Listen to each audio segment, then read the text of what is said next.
এই মানব জন্ম পাওয়ার আগে 20 লক্ষ বার গাছপালা হতে হয়।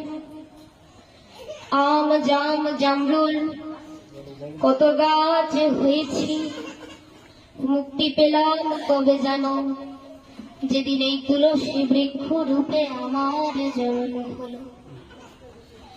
যেই দিন ওই তুলসী পত্র দ্বারা আমার প্রাণ গোবিন্দের সেবা হলো, সেই দিন আমি এই বৃক্ষকুল থেকে মুক্তি লাভ করলাম। এরপরে 9 লক্ষ বার জলে জন্ম, নানা ধরনের জলজ প্রাণী হলাম, সামুদ্রিক কীট হলাম, নানা রকম সামুদ্রিক কীট হতে হতে যেদিন আমি শঙ্খ কুলে জন্ম নিলাম এবং ওই শঙ্খ দ্বারা আমার প্রাণ গোবিন্দের সেবা হলো, সেদিন আমি জলজ কুল থেকে মুক্তি লাভ করলাম।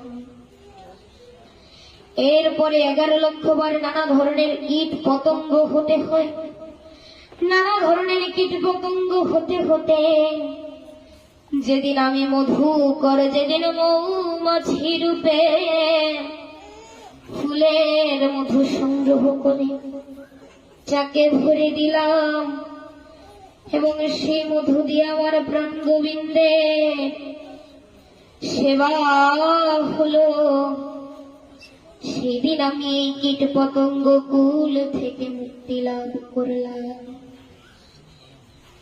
এরপরে 10 লক্ষ বার পক্ষী কুলে জন্ম, নানা ধরনের পক্ষী হলাম, নানা ধরনের পক্ষী হতে হতে যেদিন আমি ময়ূর কুলে জন্ম নিলাম এবং আমার ওই পলক দ্বারা আমার প্রাণ গোবিন্দের চূড়া তৈরি হলো এবং সেই চূড়া যখন আমার ওই কৃষ্ণের মস্তকে স্থাপন করা হলো,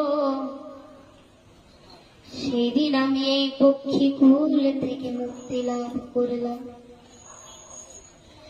এরপরে 30 লক্ষ বার নানা ধরনের পশু হতে, কুকুর বেড়াল হাতি ঘোড়া কত কিছুই না হতে হয়েছে, যেদিন আমি ধেনু কুলে জন্ম নিলাম। নিতাই গৌর হরি বল। দেখুন ভাগবত গণ, এই মনুষ্য জন্মের পরবর্তীতে যদি কোনো সার্থক জন্ম থেকে থাকে তবে তা হলো এই